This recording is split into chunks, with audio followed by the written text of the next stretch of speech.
इशप्रीत को संगरूर से अडॉप्ट किया था। कहानियां आप बना रही हैं।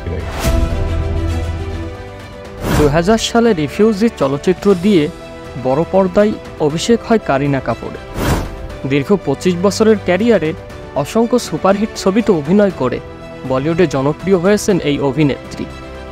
ভারতীয় গণমাধ্যম সূত্রের খবর, আগামী বছর বলিউডের সবচেয়ে বড় বাজেটের সিনেমায় অভিনয়ের জন্য ইতিমধ্যেই চুক্তি স্বাক্ষর করেছেন কারিনা। এই ছবিতে কারিনার চরিত্রটি একেবারেই অন্যরকম। এর আগে এ ধরনের চরিত্রে তাকে কেউ ভাবতেও পারেননি।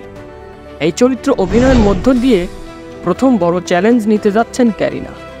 সম্প্রতি প্রযোজক হিসেবে প্রথমবার আত্মপ্রকাশ করেছেন কারিনা। পাশাপাশি কোনো থ্রিলার ছবিতে গোয়েন্দার চরিত্রেও প্রথমবার পর্দায় দেখা গিয়েছে অভিনেত্রীকে। মুক্তি পেয়েছে দ্য বাকিংহাম মার্ডার্স। এ সিনেমায় একাধারে তিনি একজন মা আবার একজন গোয়েন্দা। বাকিংহামের এক মৃত্যুর রহস্য সমাধান করতে দেখা যায় অভিনেত্রীকে।